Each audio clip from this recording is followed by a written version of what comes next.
Listening के सब skills क्या है? याद रखो ये सीटेट का ही पूरा पोर्शन दिया है। इस बार इंग्लिश पेडागोजी में सीटेट का पोर्शन है। एंड इवन ये आप अगर इंग्लिश से जुड़े हुए हो तो इंग्लिश के अकॉर्डिंग बहुत सारे पेपर्स में आपको ये इस्तेमाल करना भी है। LSRW ऐसा चीज़ है जहाँ पे मल्टीपल केस स्टडीज के लिए भी इसको यूज़ किया जाता है। तो types and sub skills of listening में पहला, the subject taught in our secondary schools are broadly divided into two major categories.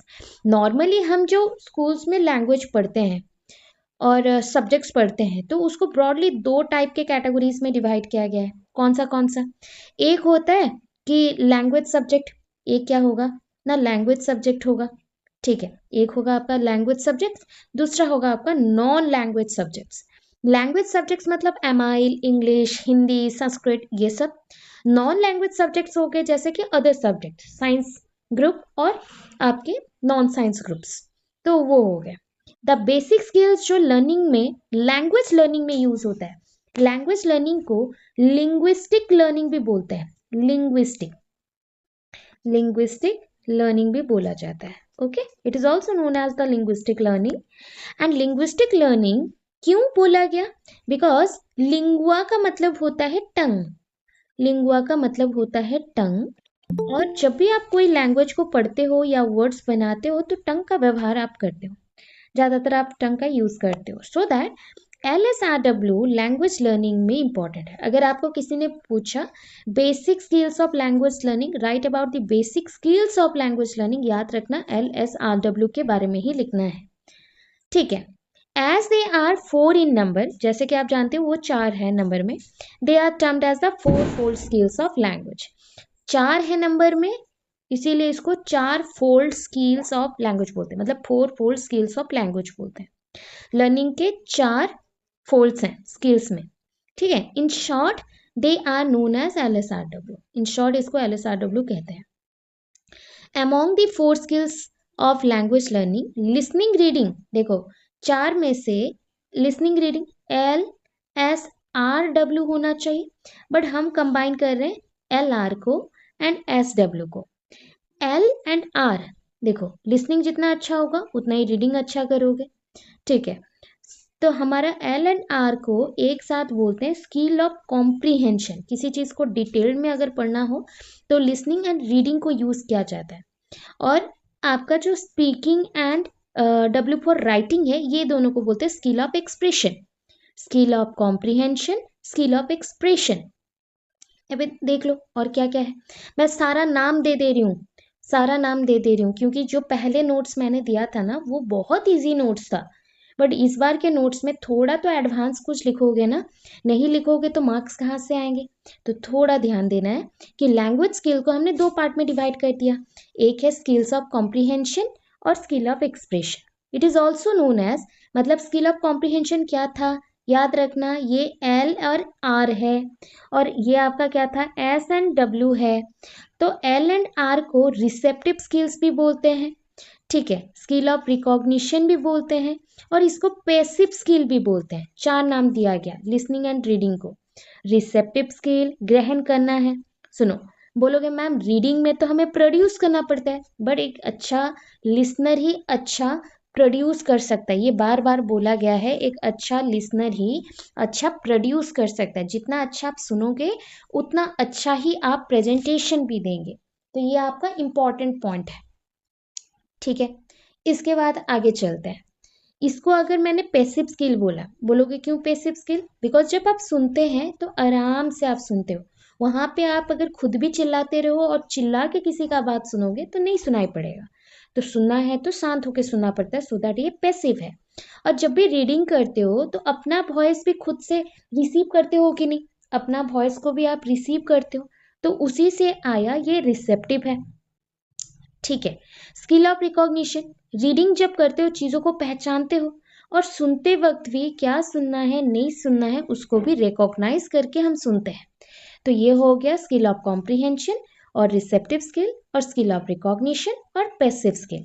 2 हैं, एक हो गया लिसनिंग, एक हो गया रीडिंग। ठीक है, फिर आता है स्किल ऑफ एक्सप्रेशन। यहाँ पे क्या आएगा? Skill of expression. तो स्किल ऑफ एक्सप्रेशन बोल सकते हैं या फिर प्रोडक्टिव स्किल्स बोलते हैं और एक्टिव स्किल्स बोलते हैं। एक्टिव स्किल्स बोलते हैं। स्किल ऑफ एक्सप्रेशन, जब भी आप स्पीकिंग बोलते हो, कोई चीज को प्रोड्यूस करते हो, अपना एक्सप्रेशन देते हो। राइटिंग में भी अच्छे से राइटिंग, अभी तो जा ही रहे हो एग्जाम देने, तो उसमें आपका राइटिंग बहुत इंपॉर्टेंट है। तो राइटिंग से अच्छा जितना जो लिखेगा उतना ही मार्क्स आएंगे। तो उस अकॉर्डिंग ये स्किल ऑफ एक्सप्रेशन है। और प्रोडक्टिव स्किल्स भी है और एक्टिव स्किल्स है। एक्टिव स्किल्स अगेन दो टाइप का होता है, स्पीकिंग एंड राइटिंग। याद रह गया? अब चलो, अगर हो सके ये जो फर्स्ट पेज मैंने अभी दिया ना, ये चारों में लिख देना, LSRW, चारों में लिख दो। ठीक है, चारों में लिखना। अगर लॉन्ग क्वेश्चन आया तो चारों में लिखना, बिकॉज ये एक स्टार्टिंग बेस है। ठीक है, एक पेज लिख दिया। अब स्टार्ट करें हमारा main part, that is the listening. ठीक है, तो लिसनिंग का पहले तो इंट्रोडक्शन याद रखना, इंट्रोडक्शन में गैप करके पैराग्राफ थोड़ा सा लिखना पड़ता है। फिर हम यहाँ पे लिसनिंग के, आपको मैंने एक क्लास में ना लैंग्वेज पढ़ाया था, लैंग्वेज का इंट्रोडक्शन दिया था। तो याद रखना, जब भी अगर ऐसा क्वेश्चन आए जहाँ पे इंट्रोडक्शन में लैंग्वेज दे सकते हैं, तो वहाँ पे लैंग्वेज का इंट्रोडक्शन दो और लैंग्वेज का मीनिंग डेफिनेशन भी लिखो कि language is a rule govern system और language follows some rules elements etcetera, syntax, semantic, ऐसा कुछ लिखो एक दो लाइन, तब जाके लैंग्वेज का इंपॉर्टेंस का पता चलेगा। ठीक है, तो लिसनिंग क्या होता है ना, listening is the first step in learning of language. Listening first step है। In fact it is the foundation stone for learning a language, language in full. अगर मैं बोलूँ ना कि ये स्टोर हाउस जैसा है, क्यों? ये बस सुनता है, तो एक स्टोर हाउस जैसा है, स्टोर करके रखता है और इंफॉर्मेशन को कैरी आउट करता है। ठीक है, ये फाउंडेशन बनाता है, जितना अच्छा सुनेगा उतना अच्छा फाउंडेशन क्रिएट होते जाएगा in full, we so that ये क्या होता है, we tell that we hear because we have ears. हम इसीलिए कोई चीज को बोल पाते हैं बिकॉज हम अच्छे से सुनते हैं, हमारे पास कान है। अगर हमारे पास कान नहीं होते तो हम अच्छा सुनते भी नहीं, अच्छा बोलते भी नहीं। तो we hear because we have ears, ऐसा बोला गया। इन आवर स्कूल, जब भी हम अपने स्कूल के बारे में बात करें, so wherever they are teacher of English lay more emphasis on reading and writing। पता है, जब इंग्लिश टीचर का बारे में बात आता है तो वो ज़्यादातर फोकस करते हैं कि लिखने में और पढ़ने में। ठीक है, at the expense of listening and speaking, मतलब क्या खर्च किया, सुनने में खर्च किया, अपना मेहनत खर्च करवाया सुनने में, कोई चीज़ को सुनना पड़ेगा, और स्पीकिंग करने में। जितना अच्छा हम सुनेंगे उतना अच्छा बोलेंगे, उतना अच्छा बोलेंगे उतना अच्छा रीडिंग होगा, रीडिंग अच्छा हुआ तो राइटिंग भी अच्छा होगा। This is so because listening and speaking are not important from examination point of view. क्यों रीडिंग एंड राइटिंग को ज़्यादा फोकस किया जाता है? क्योंकि एग्जामिनेशन पॉइंट ऑफ व्यू से रीडिंग एंड राइटिंग इंपॉर्टेंट है, बिकॉज इससे ही मार्क मिलेगा। ठीक है, इतना इंपॉर्टेंट है। अभी टाइप्स ऑफ लिसनिंग, बहुत टाइप्स के लिसनिंग है। ब्रॉडली इसको कैटेगराइज किया गया है 3 टाइप में। एक होता है फोकस्ड लिसनिंग और इंटेंसिव लिसनिंग भी बोलते हैं। फिर होता है कैजुअल लिसनिंग और होता है लास्ट जिस्ट लिसनिंग और एक्सटेंसिव लिसनिंग। सुन के रखो, सीटेट का पॉइंट चल रहा है। फोकस्ड ऑन इंटेंसिव लिसनिंग, अभी इंटेंसिव बोला है, किसी चीज को गहराई के साथ सुनना। मूवीज देखते हो, टेलीविजन में, टीवी में सीरियल्स देखते हो, क्रिकेट का स्कोर हो गया देखते हो, तो ये सब जब आप देखते हो बहुत ध्यान लगा के देखते हो, सो इसको इंटेंसिव लिसनिंग बोलते हैं। तो while listening to the radio, जब हम रेडियो सुन रहे हैं, और द टीवी न्यूज़, जैसे कि हम टीवी न्यूज़ देख रहे हैं फॉर इलेक्शन रिजल्ट और cricket score, we listen with a purpose. कोई एक पर्पस के लिए सुन रहे हैं, मतलब उसका कोई एक कारण है जिसकी वजह से आप सुन रहे हैं। वी लिसन ऑल्टरनेटिवली, हम चीज़ों को कैसे सुनते हैं, सॉरी अटेंटिवली, ऑल्टरनेटिव बोल दूंगी तो रॉन्ग हो जाएगा। अटेंटिवली, हम चीज़ों को अटेंटिवली सुन रहे हैं। ऑल्टरनेटिव बोलने से कैजुअल हो जाएगा, कैजुअल लिसनिंग आ जाएगा। अटेंटिव बोलने से डेप्थ के साथ लिसनिंग, मतलब इंटेंसिव लिसनिंग आ जाएगा। That is we focus our attention on the particular news, जैसे कि हमने कोई पर्टिकुलर न्यूज़ के ऊपर फोकस किया, and came out with the fact and details, और उसी के साथ हम फैक्ट्स और डिटेल्स लेके आ जाते हैं। इट वॉज कॉल्ड फोकस्ड और इंटेंसिव लिसनिंग। इसी को हमने बोला कि फोकस करके हो रहा है गहराई के साथ, तो इसको इंटेंसिव लिसनिंग बोलते हैं। अब है कैजुअल लिसनिंग। आप दोस्तों के साथ बात करते हो, किसी के साथ बात करते हो, क्या सारे बातों को याद रखते हो? नहीं। तो अगर कोई चीज़ों को अटेंशन देना है तो दे सकते हैं, बट इसमें कोई डेफिनेट अटेंशन नहीं है। So when we listen to something without a definite purpose और अटेंटिवनेस, अगर अच्छा अटेंशन और पर्पस ना हो जो हो, नहीं, it is called casual learning, उसको हम कैजुअल लर्निंग बोलते हैं। Casual learning otherwise known as learning, casual learning को नॉर्मल लर्निंग भी बोलते हैं। आप जो पढ़ाई कर रहे हो ना उसको भी बोला जा सकता है। For example we listen to the radio, हमने रेडियो से सुना, और द म्यूजिक सिस्टम से हमने कोई चीज़ सुना, ठीक है। While reading the newspaper, reading the newspaper पढ़ते पढ़ते हमने सुना, ठीक है, ऐसा। और खाना खाते खाते कुछ चीज़ों को करना और सुनना, ऐसा। So here we don't concentrate what we listen to, हम यहाँ पे फोकस नहीं कर रहे कि हम क्या सुनने वाले हैं क्या नहीं, हम बस फोकस कर रहे हैं कि यहाँ पे हमें रेस्पेक्ट गेन करना है, ठीक है, कि अच्छा सुन रहे हो, अच्छा कॉन्सेंट्रेट कर रहे हो, तो उसी के बेसिस पे बस यहाँ पे हमें अच्छे से सुनना है और बोलना है, बस इतना है, ठीक है। फिर आता है जिस्ट लर्निंग। अगर मैं बोलूँ जिस्ट लर्निंग और एक्सटेंसिव लिसनिंग, जिस्ट लर्निंग और एक्सटेंसिव लिसनिंग दोनों ही सेम है, क्योंकि जब भी हम समरी पढ़ते हैं, मतलब ओवरऑल पढ़ते हैं, तो जिस्ट लिसनिंग हो गया, मतलब ऐसा ओवरऑल लिसनिंग। मैं आपको कोई एक मूवी देख के आई और उसके बाद बताई, पता है ऐसा ऐसा हुआ है, तो मैंने आपको 10 मिनट और 15 मिनट के अंदर पूरा चीज़ बता दिया, ठीक है, आपको उस स्टोरी के बारे में थोड़ा थोड़ा करके नॉलेज दे दिया। So when you listen to a play on the radio, ऐसा ही आप जिस्ट समरी लेने के लिए आप सुन रहे हैं कोई एक घटना के बारे में, कोई एक पॉइंट के बारे में, ठीक है, और कोई एक सिचुएशन के बारे में, और मे नॉट रिमेम्बर, ताकि हम उसको रिमेम्बर कर सकते नहीं भी कर सकते, ये आपके ऊपर डिपेंड करता है, हम याद नहीं रखेंगे। सो ये जो पॉइंट है, but will be able to say in brief, अगर पूरा नहीं बोल सकती क्योंकि मैंने आपके बारे में पूरा नहीं सुना है या फिर बोला नहीं है, तो मैं बस उतना ही इंफॉर्मेशन याद रखूंगी जो इम्पोर्टेंट है और जिसको याद रखना चाहिए अपने फर्दर काम के लिए। अब देखो सब स्किल आ रहे हैं।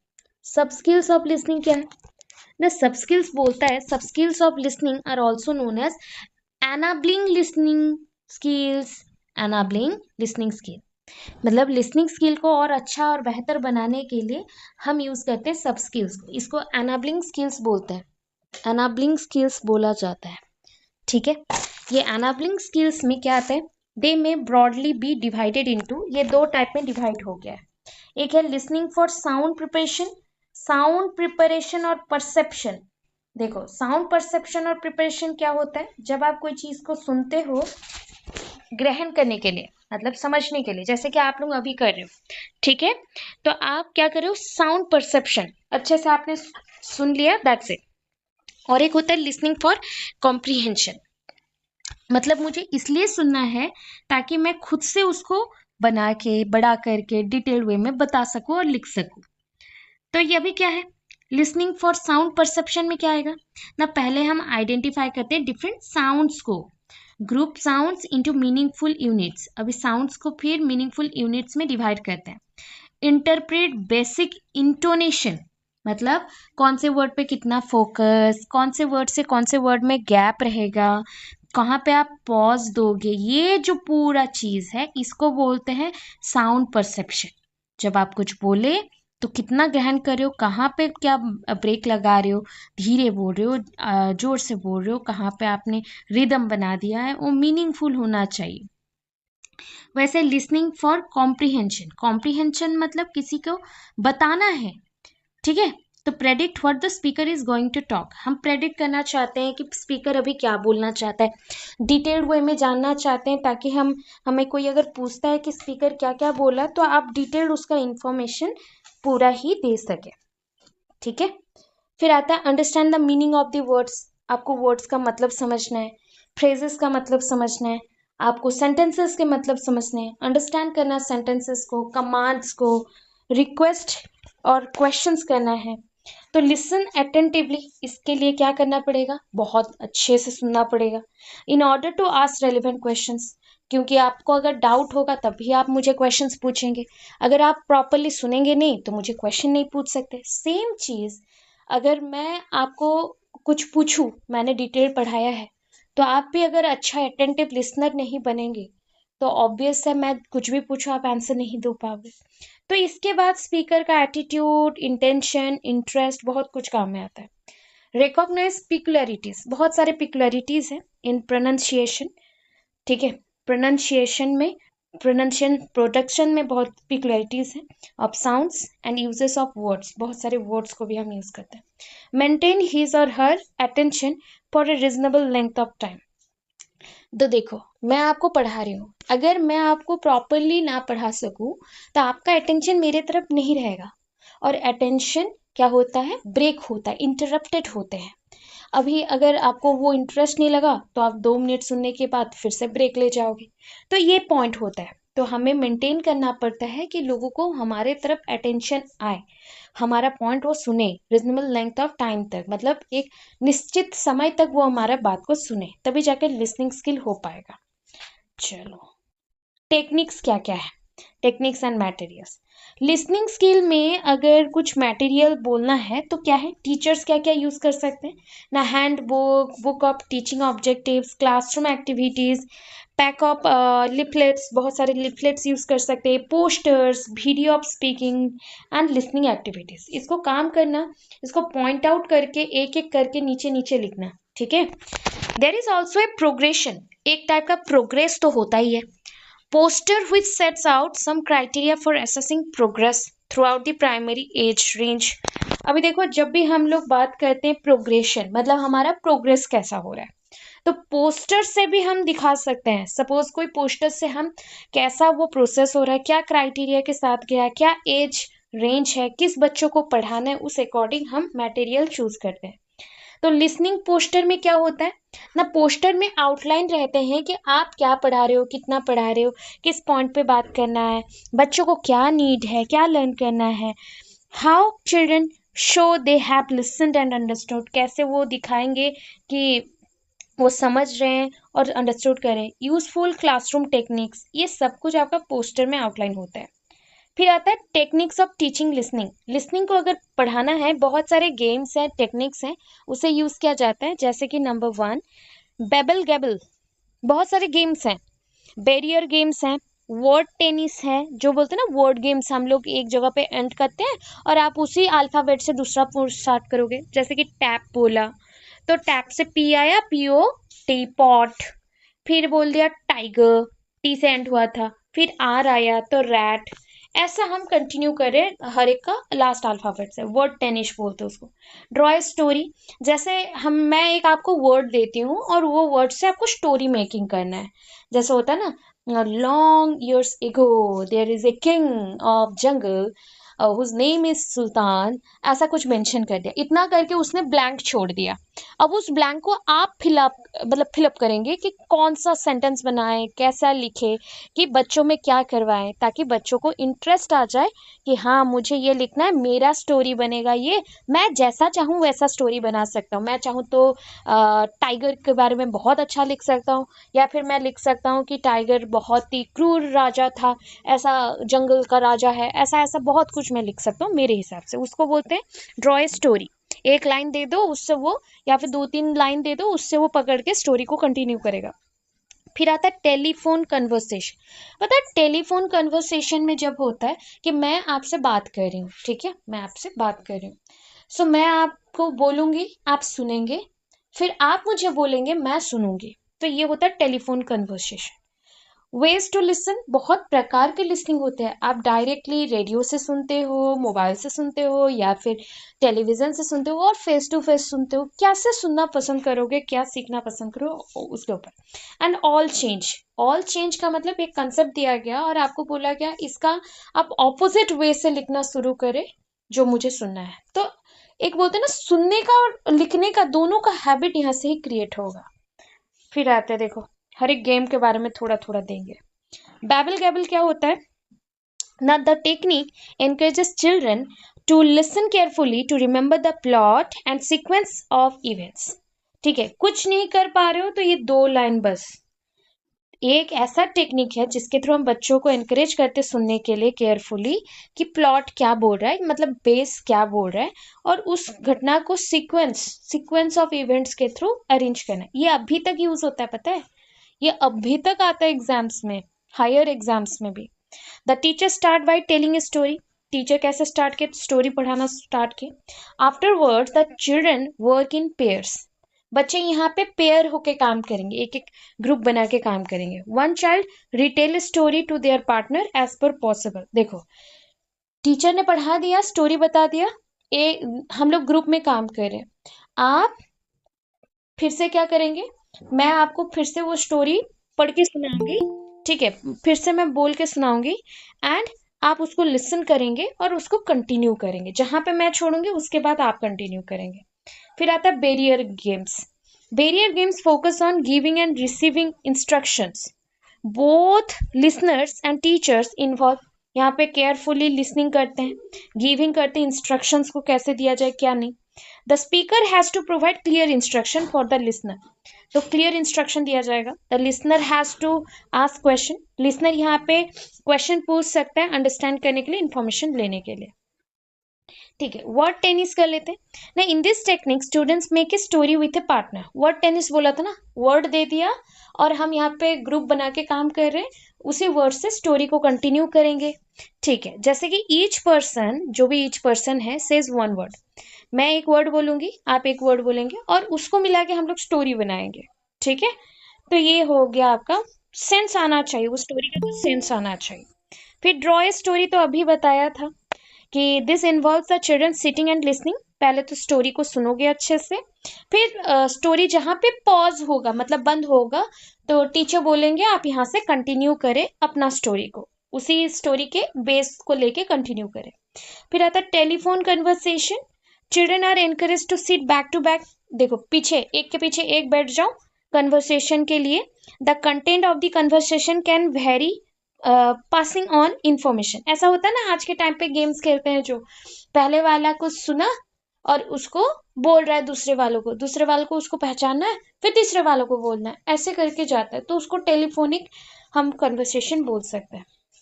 फिर वेज टू लिसन क्या होता है ना, children need to be given opportunities. बच्चों को अपॉर्चुनिटीज देना चाहिए to listen to a topic, topic को लिसन करने के लिए, एंड वर्कआउट क्वेश्चंस, क्वेश्चंस के साथ वर्कआउट करने के लिए। दे वुड लाइक टू और लाइक आंसर टू, वो उनको आंसर देना भी आना चाहिए। दे कुड प्रोवाइड हेडिंग्स, जैसे टीचर हेडिंग्स देंगे तो उसी के बेसिस पे स्टूडेंट्स भी उसी के ऊपर काम करें, कीवर्ड्स देंगे, पिक्चर्स देंगे उसके साथ। ऑल चेंज क्या होता है ना, the children need to be aware that a sentence can mean different things. All change का मतलब होता है एक सेंटेंस बोला गया, उसका डिफरेंट डिफरेंट मीनिंग भी हो सकता है। ठीक है, यूज के ऊपर डिपेंड करता है ना। बच्चों को अपॉर्चुनिटी दिया जाएगा कि आप हर एक टाइप के मीनिंग के साथ उसको एक्सप्लेन करें। ठीक है, फिर आता है importance of speech. Normally speech है, ओरल कम्युनिकेशन है, कम्युनिकेशन कितना टाइप का है वो मेंशन होगा। ठीक है, फिर जाके आपका स्पीकिंग, एक्चुअली आप लोग स्पीच जो बोल रहे हो ये स्पीच हो गया आपका स्पीकिंग स्किल। यहाँ पे एक्चुअली लिसनिंग स्किल ओवरऑली कंप्लीट हो गया। यहाँ पे हम लिसनिंग को कंप्लीट कर रहे हैं तो वहां पे हम स्पीकिंग को स्टार्ट कर रहे हैं। ठीक है, आपका लिसनिंग कंप्लीट हो गया। ये आपका सेकंड क्वेश्चन है, वो है आपका स्पीच। स्पीच बोलने से ही बोलने का काम शुरू हो रहा है, सुनने का खत्म हो गया, तो बोलने का स्टार्ट हुआ है, मतलब ये हो गया इंपॉर्टेंस ऑफ स्पीच से शुरू हुआ। तो like listening, speech also is a primary skill in language. Language development में एक प्राइमरी अगर कोई चीज है जो मुख्यतः चाहिए, वो है आपका स्पीच और speaking.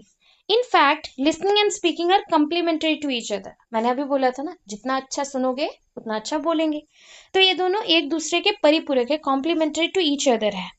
Both of them are used continuously in the communication process. दोनों को ही कम्युनिकेशन प्रोसेस में बहुत अच्छे से यूज किया जाता है। स्पीकिंग एबिलिटी, ये जो है आपका speaking ability in a language certainly depends on the listening ability. Speaking ability जो लैंग्वेज में है वो डिपेंड करता है किसके ऊपर ना, लिसनिंग एबिलिटी के ऊपर डिपेंड करता है। ठीक है, मैंने अभी बोला था एल एस है ना, ये एस डिपेंड करता है एल के ऊपर। लिसनिंग जितना अच्छा होगा उतना अच्छा आपका स्पीकिंग होगा। The primary purpose of learning language, primary purpose क्या था? अरे मुख्यतः हम क्यों लैंग्वेज सीखना चाहते हैं? बातचीत करने के लिए, कम्युनिकेशन। तो कम्युनिकेशन दो टाइप का होता है, एक होता है ओरल कम्युनिकेशन जिससे हम बोलते हैं कि सुनेंगे तो बोलेंगे तो स्पीकिंग आ गया, और एक होता है कि रिटन कम्युनिकेशन स्पीच, मतलब किसी चीज के बारे में अगर बोलना है तो लिख के देंगे। तो ओरल कम्युनिकेशन में तीन पार्ट आते हैं, तीन टाइप के कम्युनिकेशन आते हैं। एक हो गया personal communication, social communication, mass communication. Personal communication में अगेन दो पार्ट आते हैं, कम्युनिकेट करना, मैं अगर मेरे खुद से ही बात कर रही हूँ, जैसे मिरर में देख के खुद को बात कर रही हूँ, या फिर खुद से ही कुछ डिस्कस कर रही हूँ, अरे ऐसा कर दूं तो चलेगा क्या, वो ऐसा कर दूं तो चलेगा, खुद से ही इमेजिन कर रही हूँ, सोच रही हूँ, बोल रही हूँ, तो उसको इंट्रा पर्सनल कम्युनिकेशन बोलते हैं। बट जब कम्युनिकेशन आपके दो लोग और दो से ज्यादा लोगों में हो जाए तो उसको इंटर पर्सनल कम्युनिकेशन बोलते हैं, इंटर पर्सनल कम्युनिकेशन बोला जाता है। कम्युनिकेशन है एंड रिटन कम्युनिकेशन है। ओरल में दो पार्ट, इंटर एंड इंट्रा, ना तीन पार्ट है। ओरल में तीन पार्ट बोला गया जहां पे हम मुंह का व्यवहार करके बातचीत करेंगे, पर्सनल, सोशल, मास। पर्सनल में दो पार्ट जहां पे हम अपने आप से बात कर सकते हैं, जब जैसे मिरर में देखे तो वो इंट्रा। इंटर जब इन बिटवीन दो या उससे ज्यादा लोगों के साथ करो। सोशल क्या होगा? जब स्मॉल ग्रुप्स के सामने बात करो, उसको सोशल स्पीच बोलते हैं। एंड मास कम्युनिकेशन क्या होगा ना, बहुत सारे लोग खड़े हैं और उनके सामने आप खड़े होकर बात कर रहे हो, तो वो मास कम्युनिकेशन, जैसे टीवी, रेडियो, टेलीविजन से भी ये हो सकता है। अब आगे आना था कि स्पीकिंग को क्या चाहिए ना, स्पीकिंग को करेक्ट इंग्लिश चाहिए, हमेशा स्पीकिंग को करेक्ट इंग्लिश चाहिए। टू मेजर स्किल्स नेमली, जो linguistic skills and communication skills हैं, ये दो इंपॉर्टेंट स्किल्स हैं। इनको फिर हमने बहुत सारे सब स्किल्स में डिवाइड कर दिया, जैसे स्पीच, स्पीच को दो पार्ट में डिवाइड कर दिया, एक होता है लैंग्विस्टिक और लिंग्विस्टिक स्किल, एक होता है कम्युनिकेशन स्किल। फिर लिंग्विस्टिक स्किल को दो पार्ट में डिवाइड कर दिया, फोनेटिक्स एंड लिंग्विस्टिक्स। फोनेटिक्स मतलब जहाँ पे साउंड प्रोडक्शन होगा, प्रोडक्शन ऑफ साउंड। जब भी साउंड का बात करो तो आपका वॉइस, वॉइस के ऊपर कितना स्ट्रेस दे रहे हो, वर्ड पे कितना गैप ले रहे हो, इंटोनेशन, साउंड। तो साउंड, स्ट्रेस, इंटोनेशन आपका फोनेटिक्स होता है। लिंग्विस्टिक क्या है? प्रोडक्शन ऑफ सेंटेंसेस, सेंटेंस बनाना अगर आता है उसको लिंग्विस्टिक्स बोलते हैं। तो वहां पे फिर भी दो टाइप के हैं लिंग्विस्टिक जहाँ पे सेंटेंस मेकिंग होते हैं, ग्रामर एंड वोकाबुलरी। वोकाबुलरी में हम वर्ड्स बनाते हैं, ग्रामर में हम वर्ड्स को जोड़ते हुए मीनिंगफुल सेंटेंस बनाते हैं। कम्युनिकेशन स्किल्स चार टाइप का है, एक्सप्रेशन देना, स्पॉन्टेनिटी और स्पॉन्टेनियस मतलब बार बार टाइप का एक्सप्रेशन देना, रिसोर्सफुलनेस, बहुत सारे खुद को रिसोर्सफुल बना लो, इतना जानते हो इतना जानते हो, जो भी लोग सुने समझे वो देखते ही रहे, रिसोर्सफुलनेस। फ्लुएंसी भी इंपॉर्टेंट है, सबको आप हेल्प कर सकोगे अगर फ्लुएंटली आप बात करते हो, आपका बात को माना जाएगा। फिर आता है the sub skills of speech can be further elaborated and explained, बहुत सारा एक्सप्लेन किया गया है सब स्किल्स के बारे में। They are producing speech sound in an intelligible manner, हम लोग स्पीच साउंड कभी कभी ऐसे ही प्रोड्यूस करते रहते हैं घर पे, जिसका कोई अगर मैं देखूं कि प्रोसेस क्या चल रहा है तो दिमागी प्रोसेस ही चल रहा है कि इंटेलिजिबल पॉइंट पे ही हम लोग काम करें। फिर है यूजिंग एप्रोप्रिएट वर्ड स्ट्रेस, जब भी आप मतलब सेंटेंस मेकिंग कर रहे हो तो stress, sentence stress, intonation pattern को समझो। यूज एसर्टिव, अभी जब भी सेंटेंस यूज कर रहे हो तो बहुत कैटेगरी के हैं, एसर्टिव, इंट्रोगेटिव, इम्पेरेटिव, एक्सक्लेमेटरी, ये सारे सेंटेंस बन जाएंगे। कन्विंग आइडियाज, जब आइडियाज आपको बताना हो तो आपको सीक्वेंस में बताना चाहिए। यूजिंग एप्रोप्रिएट एक्सप्रेशन, अच्छा एक्सप्रेशन देने के लिए, जस्ट लाइक अगर बच्चों के सामने एक्सप्रेस करना है, लोग के सामने भी एक्सप्रेस करना है, तो normally you have to say thank you, good bye, doesn't matter, you are welcome, etcetera. ये सब थोड़ा सा कटसी में आता है जिसको स्पीच में हम यूज कर सकते हैं। अटरिंग सेंटेंस मतलब धीरे धीरे अपने मुंह के अंदर बात करना, बट वहां पे कुछ ना कुछ होगा, तो रीजनेबल स्पीड में धीरे धीरे बात करना, अटरिंग। ठीक है। अब देखो techniques of materials for teaching speaking. अगर मुझे स्पीकिंग के बारे में क्लासरूम में पढ़ाना ही है तो क्या होगा ना, स्पीकिंग इन ट्रेडिशनल मैथडोलॉजीज, बहुत पुराना ट्रेडिशनल मैथडोलॉजीज है, usually meant repeating after the teacher memorising ये डायलॉग। तो जैसे टीचर कोई एक डायलॉग को रिपीट करने के लिए बोल रहे हैं कि ये हार्ड वर्ड्स है, थोड़ा सा अच्छे से बताओ मेरे साथ, तो एक स्टूडेंट क्या किया ना, टीचर जो बोले उसको मेमोराइज करके उसको रिपीट कर रहे हैं। ठीक है, उसको रिपीट करें। फ्लुएंसी एक इम्पॉर्टेंट चीज़ है। जब भी हम लोग स्पीकिंग के बारे में बात करते हैं तो फ्लुएंसी बहुत इंपॉर्टेंट है। तो फ्लुएंसी क्या होता है ना, fluency become a goal for speaking course. अगर स्पीकिंग कोर्स कर रहे हो, वहाँ पे कुछ बताना रहता है, तो वहाँ पे फ्लुएंसी इंपॉर्टेंट है, मतलब अच्छे से फ्लो करके बताना। बात अगर अटक अटक के बोलोगे और अच्छे से कन्वे नहीं कर सकोगे तो ऑब्वियस है फ्लुएंसी मेंटेन नहीं होगा। वेरियस टास्क के लिए भी इम्पोर्टेंट है। Mastery of speaking skill, speaking skill में मास्टरी गेन कर लेना, बहुत प्रैक्टिस प्रैक्टिस करते हुए अच्छा कर लेना, उसको अपना प्रायोरिटी बना देना। मेनी सेकंड और फॉरेन लैंग्वेज लर्नर्स यही करते हैं। फिर the speaking material consist of, जो स्पीकिंग मटेरियल होते हैं जिसके थ्रू आप पढ़ाते हो उसमें क्या क्या है ना, टीचर हैंडबुक यूज कर सकते हैं, teaching objective, classroom activities, poster, videos, ये सब। So on the back of each poster, जैसे पोस्टर यूज करें तो स्पीकिंग पोस्टर में क्या क्या लिखे जाएंगे ना, बच्चों को क्या क्या करना है वो सब लिखे जाएंगे। What children need to learn to do, बच्चा क्यों सीखना चाहता है और सीख के क्या करेगा, क्या करना चाहिए। व्हाट स्पीकिंग इंक्लूड्स, किस टाइप का स्पीकिंग क्या इंक्लूड करता है।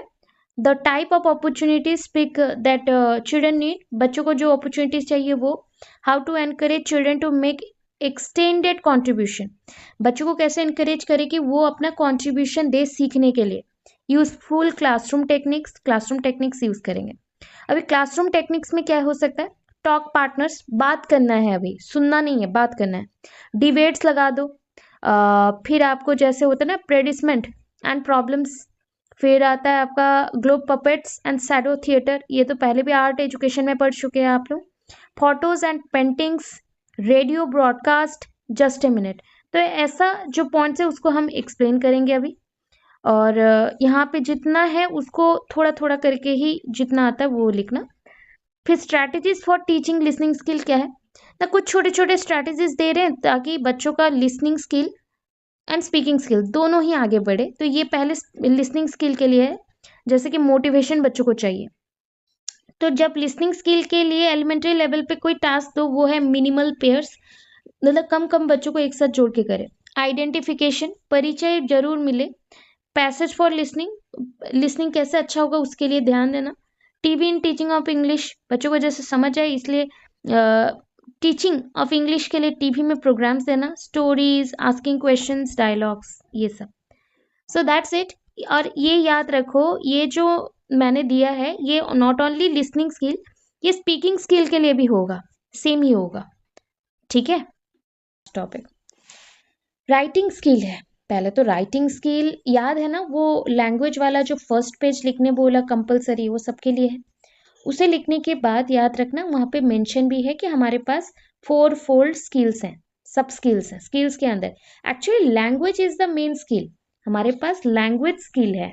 लैंग्वेज के अंदर 4 सब स्किल्स हैं, तो उनमें से लास्ट हम पढ़ रहे हैं राइटिंग स्किल, जो कि बोला जाता है कि जब लिसनिंग अच्छा हो तो स्पीकिंग अच्छा होता है, स्पीकिंग अच्छा होगा तो राइटिंग अच्छा होगा, और राइटिंग अच्छा होगा तो रीडिंग अच्छा होगा तो राइटिंग अच्छा होगा।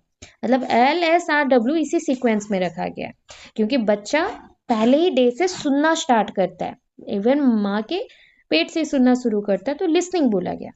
बट जब वो आया बर्थ लेके, तो उसका पहला जो शुरू होता है धीरे धीरे साउंड प्रोडक्शन, फोनेटिक्स, जो कि आता है आपके स्पीच मतलब स्पीकिंग में। फिर वो धीरे धीरे और बड़ा होता है, बड़ा होते होते वो रीडिंग करना पहला शुरू करता है, और जब रीडिंग करता है ना, उसको कुछ बोलना नहीं आता, जितना उसने याद रखा वही बोलता है। फिर आता है राइटिंग स्किल, जहाँ पे उसका हैंड राइटिंग सुधरता है, लिखना शुरू करता है और बहुत कुछ लिख देता है। उसी बेसिस पे writing is very important. And mechanics of writing क्या है ना, writing begins with the stroke. पता है स्ट्रोक लाइन्स यूज करते हैं, जैसे कि लाइन से ऐसे ऐसे सीधे सीधे इसको बोला गया, या ये ऐसा लाइन से, इसको स्ट्रोक्स बोलते हैं। ठीक है। और अगर सर्कल वाला बोला जाए, जैसे कि हो गया O C ई, इसको बोलते हैं सर्कल टाइप ऑफ लेटर्स। ठीक है, अल्फाबेट्स जब अरेंज होते हैं, जो अल्फाबेट सीधे सीधे हैं और ऐसे टाइप के हैं, तो वो अल्फाबेट्स के लिए हम स्ट्रोक्स यूज करते हैं, स्ट्रोक लेटर्स बोलते हैं इसको। और सर्कल लेटर्स कैसे बनते हैं ना, ओ के सिंबल से ज्यादातर बनते हैं, ओ ई सी ऐसा, क्यू। ठीक है, सर्कल एंड स्ट्रोक अगर दोनों मिल गए तो पी क्यू आएंगे, सर्कल भी है और साथ में स्ट्रोक भी है, तो ये लीडिंग होगा, जैसे ना डी, बी, पी, क्यू, ये ऐसे वाले, मतलब सर्कल भी है प्लस स्ट्रोक भी है। फिर आता है कर्व्स, कर्व्स मतलब दैट इज दिस टाइप, तो आपको याद होगा जे, एस, जी, तो ये सब आपके कर्व्स हैं। फिर आता है स्ट्रोक एंड कर्व्स को मिक्स कर दो, तो स्ट्रोक एंड कर्व को जैसे मिक्स किया तो आपको स्मॉल लेटर्स मिलेंगे, जस्ट लाइक एच। ठीक है, देखो ये हो गया आपका कर्व, ये हो गया स्ट्रोक। फिर आ गया एन, तो एन हो गया, एन का स्टार्टिंग हो गया आपका स्ट्रोक, और ये हो गया आपका कर्व। तो ऐसे करके बहुत सारे आपके पैटर्न्स बनाएंगे। High school student need to master before moving on to paragraph. Paragraph में जाने से पहले आपको हाई स्कूल टीचर के बच्चों को बहुत, मतलब हाई स्कूल के बच्चों को बहुत ज़्यादा मेहनत करना पड़ता है ये सब सीखने के लिए, पैराग्राफ में घुसने के लिए, पैराग्राफ को समझने के लिए। ठीक है, करेक्टिंग आइडेंटिफाइंग द पार्ट्स, मैं जो भी सेंटेंस बोल रही हूँ उसके पार्ट्स को आइडेंटिफाई करके प्रॉपरली अरेंज करना। अंडरस्टैंडिंग कॉम्प्लेक्स सेंटेंसेस, जटिल जो भी वाक्य हैं उसको बहुत अच्छे से अंडरस्टैंड करने के लिए चाहिए। लर्निंग सब्जेक्ट वर्ब एग्रीमेंट, कोई भी चीज़ का मतलब सब्जेक्ट और वर्ब का जो एग्रीमेंट है उसे पढ़ने के लिए। डिफ्रेंशिएटिंग बिटवीन, जैसे प्लूरल एंड पोजेसिव नाउन, तो ये नाउन्स एंड प्लूरल फॉर्म्स को डिफ्रेंशिएट करने के लिए। यूजिंग प्रोनाउंस, बहुत अच्छे से प्रोनाउंस, एडजेक्टिव्स और एडवर्ब्स का व्यवहार करना। आइडेंटिफाइंग एंड स्पेलिंग वर्ड्स, ठीक है। अदर प्रोनाउंसिएशन, ऐसा हम क्या करेंगे कि इसको अगर पढ़ना ही है और सीखना ही है लिखने का, तो प्रूफ रीडिंग करेंगे, जिससे हमारा राइटिंग जो एरर्स के लिए होता है, एरर को सही करने के लिए आपका हेल्प मिल जाए। अगर प्रूफ रीडिंग नहीं सीखोगे तो एरर आप ढूंढ नहीं पाओगे राइटिंग के अंदर। अब देखो टाइप्स ऑफ राइटिंग, दो टाइप के राइटिंग है, एक होता है कन्वेंशनल टाइप, एक होता है non conventional type. Conventional type में क्या होता है ना, paragraph writing, essay writing, letter writing, compromising, मतलब कॉम्पोजिशन राइटिंग, कॉम्प्रोमाइजिंग बोल दिया, सो सॉरी, कॉम्पोजिशन राइटिंग मतलब ऐसे राइटिंग माइंड में आ रहा था, रिपोर्ट राइटिंग। ठीक है, इसमें हम कन्वे करेंगे, हमारे पॉइंट ऑफ व्यू को थोड़ा एलैबोरेट करेंगे। जो चीज़ कन्वे नहीं करना है, छोटा छोटा चीज़, जैसे डायरी राइटिंग करते हो, फिलिंग फॉर्म्स जब फॉर्म फिलअप करते हो वहाँ पे ज़्यादा कुछ लिखना नहीं पड़ता है। फिर आता है इंफॉर्मेशन ट्रांसफर करने में हेल्प करते हैं, non conventional type. And drama by spear भी क्रिएट होता है, मतलब ऐसा एरिया जैसा कि वहाँ पे ड्रामा से ही सब कुछ हो, मतलब ड्रामा, डायलॉग्स बहुत इंपॉर्टेंट रहेंगे। लिटरेचर राइटिंग, मतलब लिटरेचर को हम राइट कर रहे हैं। अब देखो जैसे कि फर्स्ट क्लासिफिकेशन ऑफ लेटर, पता है दो टाइप के लेटर्स होते हैं, social letter, business letter. Social letter ये पर्सनल लेटर्स होते हैं और इनविटेशन टाइप होते हैं, ओके। और बिजनेस लेटर्स क्या है, लेटर्स ऑफ रिकमेंडेशंस और इंटरव्यू एट्सेट्रा। फिर आता क्या है, सेल्स लेटर भी आता है, लेटर ऑफ रेजिग्नेशन भी होता है। तो यहाँ पे हो गया आपके डिफरेंट डिफरेंट पॉइंट से लेटर्स। अब आता है कॉम्प्लिकेटेड, कॉम्प्लिकेटेड मतलब हम अगर उसको कॉम्प्लिकेटेड वे में देखते हैं कि कोई चीज़ को हम राइटिंग कर रहे हैं, तो राइटिंग में सबसे चीज़ है ना, आपका राइटिंग को अच्छा करने के लिए पहले तो कॉम्पोजिशन मेथड का यूज़ किया जाता है। और इन कॉम्पोजिशन मेथड, इसको डिवाइड किया गया है दो टाइप में, oral composition and written composition. Oral composition होता है कि आपको एक बोला गया पॉइंट और उससे सुन के आप बोलेंगे लाउडली, तो जो भी लिखा गया है उसको रीड आउट करके जल्दी जल्दी से अपना बोल के ख़त्म करोगे। नीड ऑफ ओरल कॉम्पोजिशन, जैसे कि हमारा वोकाबलरी स्ट्रांग होता है, जैसे अकेले अकेले आप लोग खुद से ही ट्राई कर सकते हो। फिर it enhance listening and speaking skill, ये आपके लिसनिंग एंड स्पीकिंग स्किल से एनहांस होते हैं। इट डेवलप स्टूडेंट्स कम्युनिकेशन, इससे आपका बच्चों का कम्युनिकेशन अच्छा होता है। और it improves the use of language, ये आपके पूरे दिन का मतलब लैंग्वेज को इस्तेमाल कर सकते हैं। And peoples express their ideas, बच्चे क्या करते हैं ना, अपने आइडियाज को, अपने फीलिंग्स को एक्सप्रेस करते हैं क्लियरली इसी मेथड के थ्रू। फिर देखो use of oral composition, oral composition क्या है ना, ओरल कॉम्पोजिशन फोस्टर्स, क्या कर सकते हैं ना, एविडेंसेस के साथ जाएंगे, तो हम पीपल्स रीडिंग देयर एक्सपीरियंसेस, तो कोइंसिडेंस बोलो जो भी बोलो, कि यहाँ पे हम उनके पॉइंट ऑफ व्यू को सुनेंगे फिर याद रखेंगे। It teaches good spoken English, मतलब आपका राइटिंग स्किल ही आपको अच्छा से और भी स्पीकिंग स्किल भी सिखाता है। It trains people to think cleverly, और अच्छे से क्लेवर बनते हो, चालाक बनते हो। It develops the imagination of the people, ये हेल्प करता है कि बच्चों के अंदर इमेजिनेशन क्रिएट हो। और रिटन कॉम्पोजिशन क्या है बताओ, ये गाइडेड कॉम्पोजिशन या फिर मतलब कंट्रोल कॉम्पोजिशन और फ्री कॉम्पोजिशन हो सकता है, जहाँ पे वो मेंशन करते हैं एक टॉपिक, और टॉपिक के अकॉर्डिंग बहुत सारे पॉइंट्स को हम कंपोज करते हैं। अगर फ्रीली कंपोज करे तो फ्री कंपोजिशन, किसी के हेल्प लेके कोई पॉइंट को कॉम्प्रोमाइज किया या फिर पॉइंट को चलाया तो सो दैट वो गाइडेड कंपोजिशन। एंड आपका कंट्रोल कंपोजिशन भी है। सो फेस कंपोजिशन क्या है या फिर फ्री कंपोजिशन क्या है, जब आप सुने कोई चीज को, लर्नर पहले क्या सुनेंगे, फिर उसके बाद उसी के ऊपर ऐसे लिखेंगे, ठीक है, सुनेंगे और लिखेंगे, फ्री कॉम्पोजिशन है, ठीक है, जो भी थॉट आइडियाज आ रहा है। फिर नेक्स्टली है guided composition, the teacher wants to make his और हर, टीचर क्या चाहते हैं ना, टीचर ट्राई कर रहे हैं कि, अच्छा 1 सेकेंड, कॉम्पोजिशन, हाँ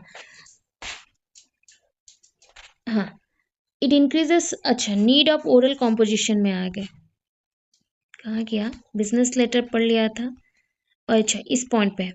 रिटन कॉम्पोजिशन में, फ्री कॉम्पोजिशन में, the teacher wants to make his और her learners write an essay, हम बोले फ्री कॉम्पोजिशन मतलब बच्चों को वर्ड्स दे दो, सब बता दो, फिर छोड़ दो, वो खुद से लिखेंगे, just like right an essay on road accident, तो वहां पे बच्चा लिखेगा, खुद से एक्सप्लेन करेगा अपना point of view and ideas को जो भी टाइटल में गिवन है। फिर गाइडेड कॉम्पोजिशन क्या है ना, टीचर यहाँ पे गाइड करेंगे, बच्चे यहाँ पे लिखेंगे और टीचर यहाँ पे गाइड करेंगे, बट ही और शी प्रोवाइड सम हिंट, यहाँ पे टीचर क्या करेगा, छोटा मोटा हिंट्स जरूर देगा अगर जरूरत पड़े और सिचुएशन के बेसिस पे। हियर आर सम वेज, कुछ रास्ता दे रही हूँ जिसके थ्रू हम लोग जाए तो हमारा पॉइंट हो जाए। हिंट्स क्या है ना, time and date, guided points क्या है, गाइड्स क्या है, ब्रेकफास्ट, लंच, डिनर, जैसे कि idli, dosa, rice, salad, soup, egg curry.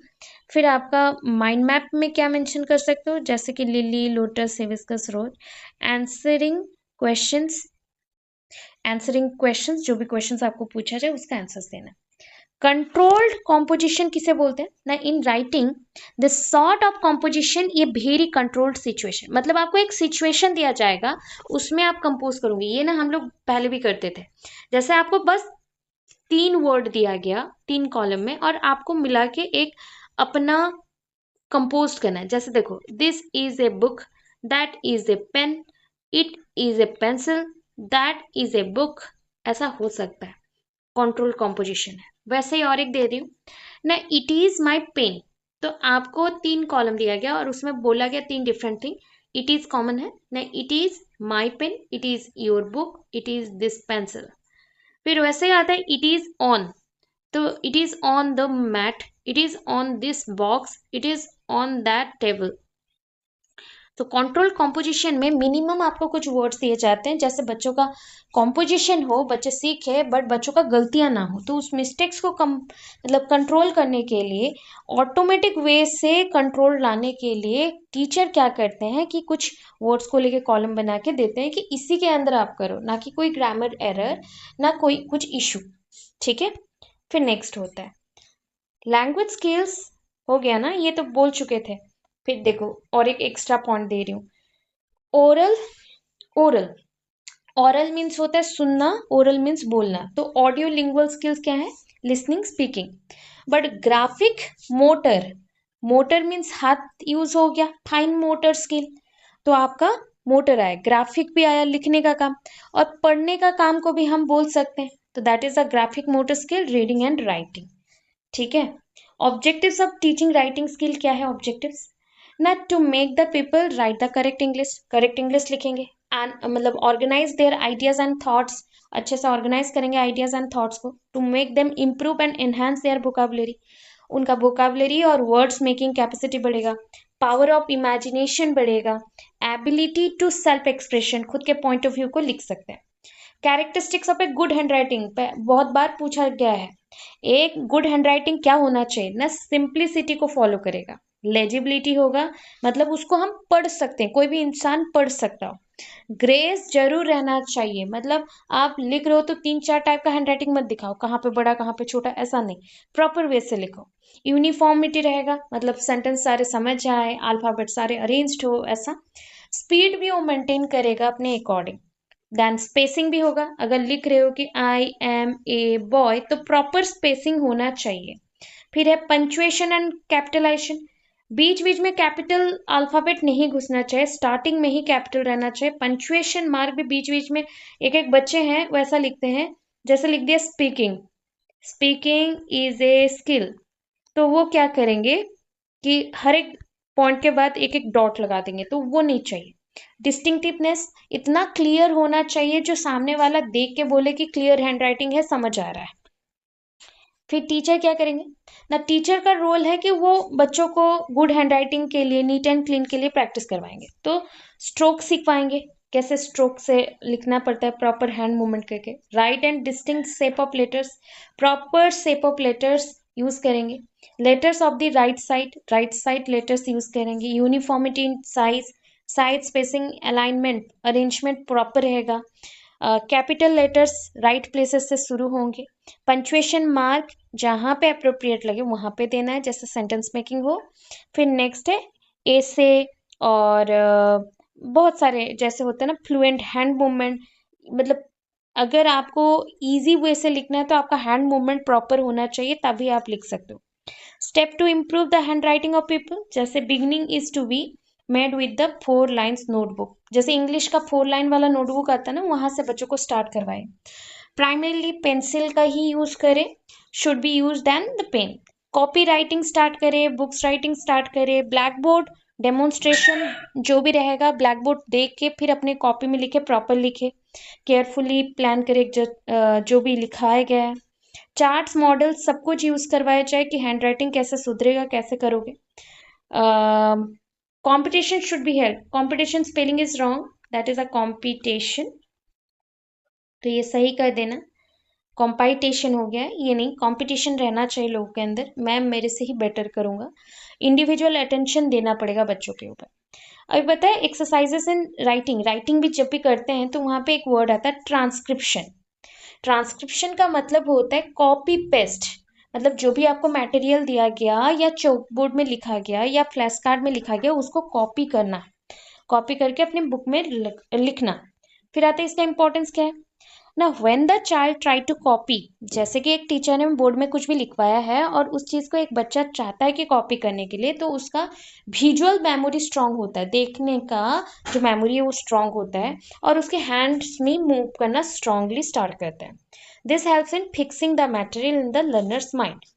Improve spelling ability, spelling अच्छा होता है जब आप किसी चीज को देख के प्रोनाउंस करके लिखते हो तो अच्छा स्पेलिंग आता है। ठीक है, अच्छा इतना क्लियर है? इतना क्लियर है? यस मैम, और थोड़ा सा है, थोड़ा सा। ठीक है, ऑटोमेटिकली बाय हार्ट हो जाता है जब भी आप कोई चीज को देख देख के लिखते हो ना, तो एटलीस्ट तो 5-10% आपका रिकॉल में रह जाता है। ठीक है, फिर आता है डिक्टेशन मैथड यूज करना, हैंडराइटिंग सुधारना है ना, डिक्टेशन मैथड का यूज कर सकते हैं हम। जैसे dictation is good in old age, पुराने टाइम पे हमारे समय पे भी हमने यूज किया है, आप लोगों के टाइम पे भी यूज किए होंगे, और पहले तो और ज्यादा होता था, जो बोला जाएगा उसको लिख के दिखाओ, तो डिक्टेशन मैथड का यूज किया गया। एंड टीचिंग स्पेलिंग, स्पेलिंग आपका प्रॉपर होगा। इसका इंपॉर्टेंस क्या है ना, मेंटल डिसिप्लिन रहेगा, आप कंफ्यूज नहीं होगे, जब भी सुनने को बोला जाता है प्रॉपरली सुनो देन लिखो, तो वहाँ पे speed, accuracy, beauty in writing सब कुछ मेंटेन होता है। फिर बच्चा कॉम्प्रीहेंशन सीखता है, लैंग्वेज को डिटेल वे में यूज़ करना सीखता है। फिर आता है सब skills of writing elementary and secondary level में। सुनो ये बहुत इंपॉर्टेंट है, ठीक है। मैकेनिक्स, मैकेनिक्स का मतलब क्या है? हैंड राइटिंग, स्पेलिंग, पंचुएशन के ऊपर focus. Word choice, vocabulary, idioms, tone के ऊपर हम जाएंगे। ऑर्गेनाइजेशन, टॉपिक्स को अरेंज करो, पैराग्राफ को अरेंज करो। सिंटैक्स, सेंटेंस स्ट्रक्चर बनाना, सेंटेंस बाउंड्रीज बनाना। स्टाइलिस्टिक चॉइसेस, सिंटैक्स मतलब अरेंजमेंट वन काइंड ऑफ, ठीक है। Grammar, part of speech, articles और जिसके थ्रू हम एग्रीमेंट या रूल्स वगैरह कर सकें। कंटेंट, कंटेंट कैसा होना चाहिए? रिलेवेंट होना चाहिए, ओरिजिनल होना चाहिए, क्लैरिटी, ओरिजिनलिटी, मतलब ऐसा नहीं है कि कंटेंट हमेशा चेंज होता जाए। राइटिंग प्रोसेस, ना getting ideas, writing drafts, revising. Purpose क्या होना चाहिए? ना रीजन फॉर राइटिंग्स। तो अब सब स्किल नेसेसरी फॉर राइटिंग क्या है? Know the orthography and writing system of the second language. जब भी आप सेकंड लैंग्वेज लिख रहे हो तो उसको पहचानो और उसका इंपॉर्टेंस पहले समझो। Use appropriate word order, appropriate word order को समझे। यूज गुड स्टैंडर्ड ग्रामर, अच्छे ग्रामर, स्टैंडर्ड ग्रामर यूज करना चाहिए। Be able to write purposefully और मीनिंग एटसेट्रा। पर्पसफुली लिखो या मीनिंग के साथ लिखो। तो इसके बाद और भी हैं। बोलोगे मैम इतना सारा है क्या? नहीं नहीं, इतना नहीं है, इतना नहीं है, इतना नहीं है, मल्टीमीडिया नहीं है, कुछ नहीं है ये सब। आपको दिया गया है ना, जस्ट लाइक ये भी देखो, टीचिंग ऑफ पोएट्री भी आपका नहीं है, यहाँ पे एंड हो जाएगा।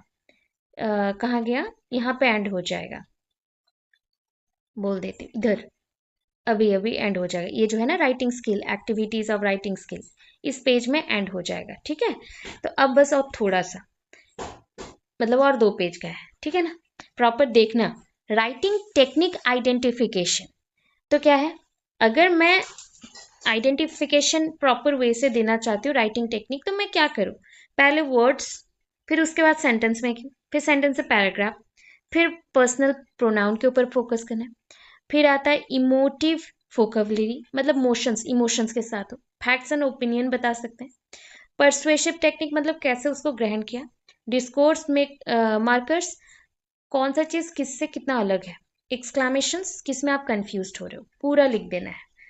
अभी देखो writing technique for high school student, high school के लिए ना बच्चे को क्रिएटिव होना बहुत जरूरी है। टीचर ट्राई करेगा कि बच्चों का क्रिएटिव पॉइंट आगे आए, जैसे एक टॉपिक दे दे और बच्चे खुद से पोएट्री, प्रोज, प्लेस, जो भी उसके माइंड में आ रहा हो उसको लिखे, तो वो उससे आगे जाएगा। फिर आता है परसुएसिव, ना this involves taking a stance on a particular issue. Persuasive का मतलब होता है कि पर्टिकुलर इशू पे क्या प्रॉब्लम है और उसको सॉल्व करके कैसे हम सक्सेसफुली आगे लिख सकते हैं। जस्ट लाइक सेंटेंस बनाना, प्रॉपर ऑर्गेनाइज करना, एग्जाम्पल्स देना, ऐसा।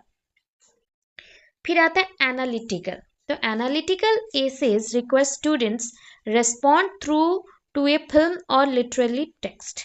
एनालिटिकल मतलब होता है कि बच्चे को राइटिंग अच्छा करना है तो एनालाइज तो जरूर करना पड़ेगा, कोई फिल्म और कोई ऐसा मतलब जिसके थ्रू एंजॉयमेंट लगे और आगे बढ़े, एनालिसिस लिख सको। पर्सनल, हाई स्कूल स्टूडेंट को पता है कि उनको जर्नल राइटिंग, पर्सनल नैरेटिव्स, ये सब भी लिखना पड़ सकता है, इसलिए उनको रीडर बोलते हैं कि पर्सनल जो भी पॉइंट्स है उसको भी लिखना सीखो। फिर एक्टिविटीज टू डेवलप रीडिंग क्या है ना, reading comprehension is defined as the level of understanding. Reading comprehension को डिफाइन किया गया था कि लेवल ऑफ अंडरस्टैंडिंग, राइटिंग जो भी रिटन एक्सप्रेशन है। रीडिंग कॉम्प्रिहेंशन ये इंक्लूड करता है कि जिससे आपका रीडिंग अच्छा हो तो राइटिंग अच्छा होगा, अंडरस्टैंडिंग कर सकोगे कि क्या पढ़ रहे हो, क्या लिख रहे हो, क्या करना है। तो कुछ स्ट्रैटेजीज भी दिया जाता है कि रीडिंग है बट राइटिंग अच्छा करने के लिए, जैसे आप जंबल सेंटेंसेस बनाओ, लिंकेज दिखाओ, फिल इन द ब्लैंक्स भरो, ट्रांसलेशन करो, कंपटीशन करो, रीडिंग कॉम्प्रिहेंशन करो, तो ये सबसे आपका बढ़ेगा। वैसे एक्टिविटीज टू राइटिंग स्किल कैसे बढ़ाए ना, प्लानिंग, रिवाइजिंग, एडिटिंग करने से होगा। समराइजेशन, जिसके थ्रू एक पर्सन पूरे पॉइंट को समराइज कर सके। कोलैबोरेटिव राइटिंग, जैसे कि लोग अपना अपना प्लानिंग बनाते हैं, तो आजकल प्लानिंग क्या होता है ना, पीपल विल प्लान, उसको फिर से बच्चा चेक करेंगे, ड्राफ्ट बनेगा, फिर revise then edit. Specific product goals हम यूज करेंगे ताकि राइटिंग अच्छा हो। वर्ड प्रोसेसिंग का यूज करेंगे, जैसे एक वर्ड दिया गया उससे सेंटेंस मेकिंग वगैरह। सेंटेंस कंबाइनिंग, 2-3 सेंटेंसेस है कैसे जोड़ना है, जटिल वाक्य जो बनते हैं वैसा। प्री राइटिंग, राइटिंग से पहले का पूरा अरेंजमेंट जो है। इंक्वायरी एक्टिविटीज, इंक्वायरी एक्टिविटीज ये है कि हम जब लिखना चाहते हैं तो प्रॉपर अगर इंफॉर्मेशन लेके लिखे तभी प्रॉपर होगा, मतलब फटाफट लिख सकोगे अरेंज करके। प्रोसेस ऑफ राइटिंग अप्रोच, जब भी आप लिखो तो प्रॉपर प्रोसेस के साथ लिखो। स्टडी मॉडल भी चाहिए। Right for content learning, content को समझने के लिए चाहिए। दैट्स इट, यहाँ पे एंड किया गया है, देखना। ठीक है, ठीक है। रीडिंग एंड राइटिंग, ये जो दो स्किल है, रीडिंग एंड राइटिंग जो दो स्किल है, both are important academic skill, both are important academic skill, ये दोनों ही इम्पॉर्टेंट एकेडमिक स्किल है। ऑफ ऑल दिस फोर, देखो दो हम लोग दो यहाँ पे मेंशन करें और दो है LSRW, तो ये जो of all this four language skill, चार जो लैंग्वेज स्किल्स हैं उनमें से reading is of prime important. सबसे इंपॉर्टेंट कौन सा है, बोला गया रीडिंग है, because it provides more exposure to the language than the other skill. बोलते हैं कि लैंग्वेज ज्यादातर आप रीडिंग में समझ पाते हो या सीखते हो, क्योंकि रीडिंग करने से पहले आपको लिसनिंग स्पीकिंग भी करना पड़ेगा, फिर रीडिंग करोगे। एंड रीडिंग में आप डायरेक्ट बुक्स भी पढ़ोगे, खुद से इन्वॉल्व होंगे, तो बहुत सारी चीज डायरेक्टली भी समझ में आती है। ठीक है, तो ये ज्यादा से ज्यादा एक्सपोजर दिखाती हैं आपके लैंग्वेज को than other skill. But in case of writing, क्योंकि ये दोनों कॉम्बिनेशन में आता है, तो writing is the final skill. ये LSRW, तो W is the final skill, ठीक है, in the language skill. The inputs from the skill of listening, जो भी हमने सीखा था लिसनिंग के और स्पीकिंग से, वो इस्तेमाल होता है रीडिंग में। फिर तीनों में जब आ जाए L+S+ रीडिंग, ये तीनों जब जुड़ जाए, इनके जो भी हमने एक्टिविटी सीखा, स्किल सीखा, वो इस्तेमाल होता है राइटिंग में। ठीक है, वो इस्तेमाल होगा राइटिंग में। अभी देखो मैकेनिज्म ऑफ रीडिंग में क्या आएगा। पहले तो हम इसको 3 पार्ट में देखते हैं।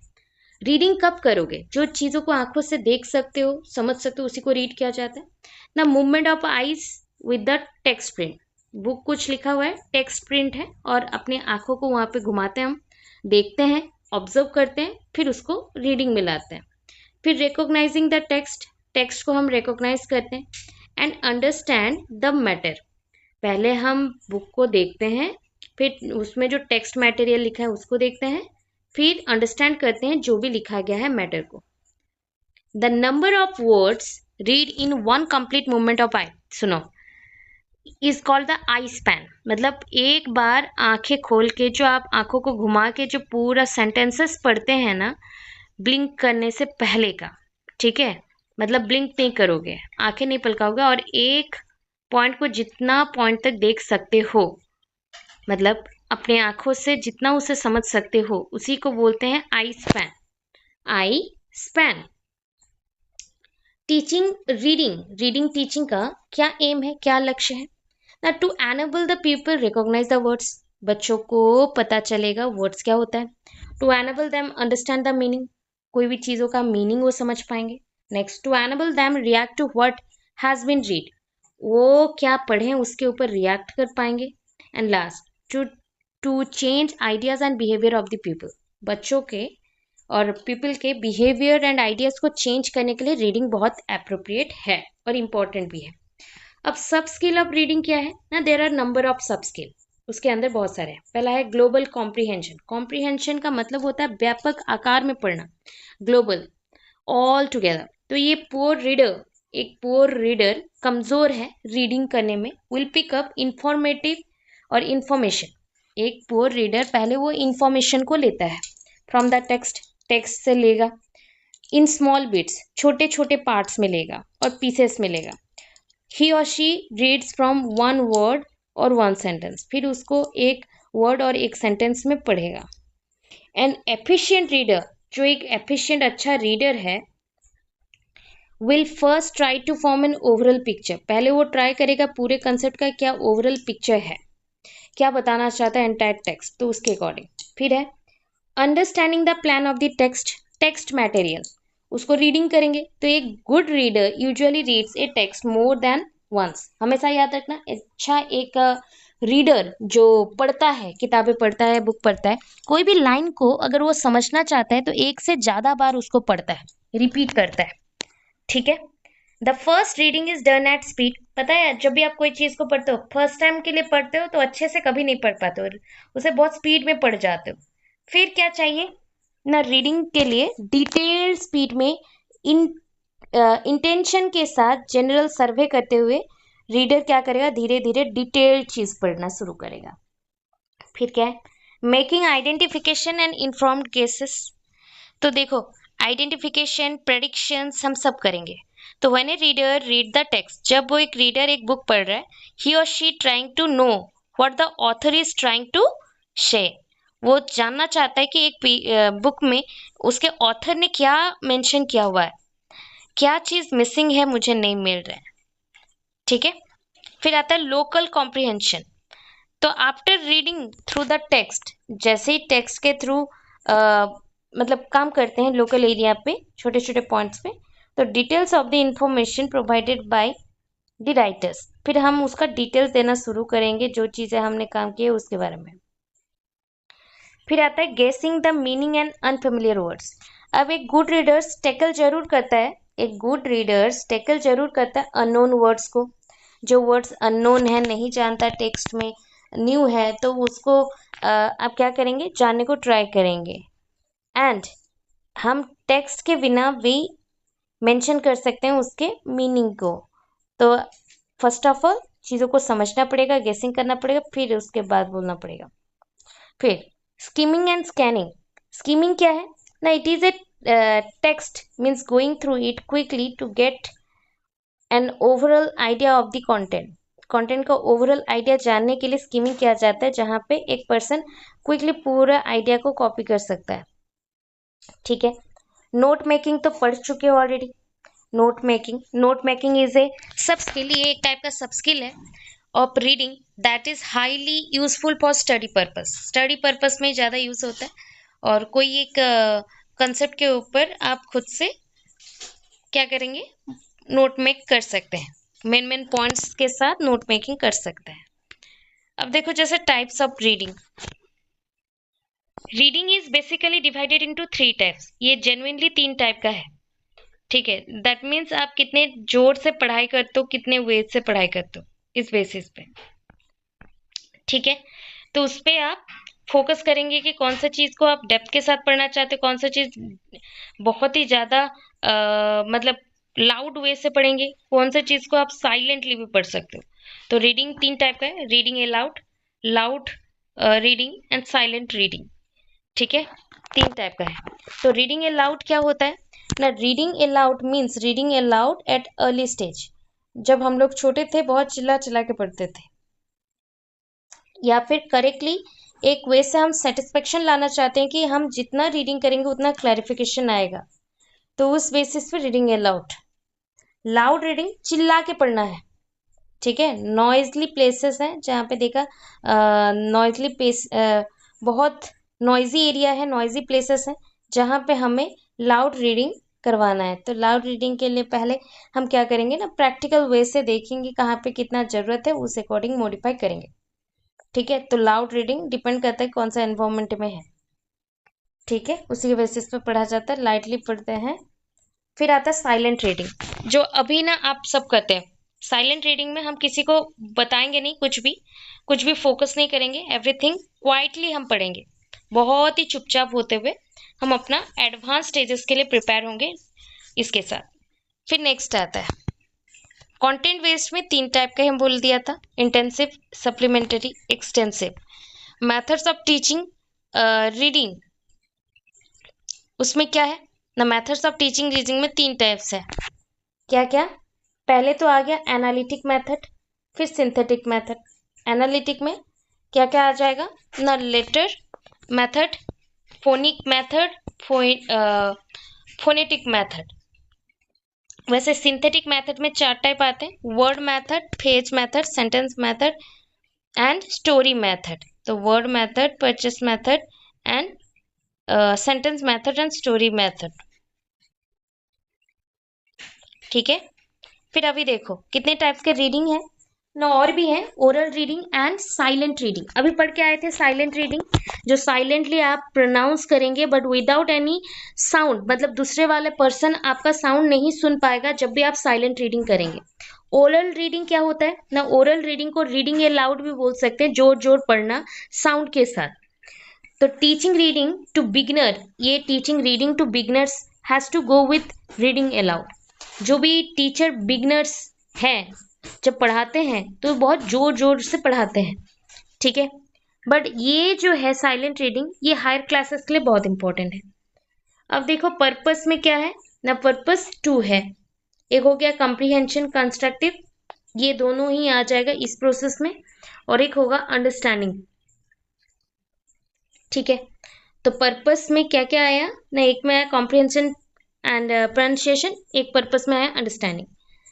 कंटेंट बेस में इंटेंसिव रीडिंग देखो ना, इंटेंसिव मतलब गहराई से, तो it is also known as studying the child from deep knowledge, बच्चों को डेप्थ के साथ नॉलेज देना।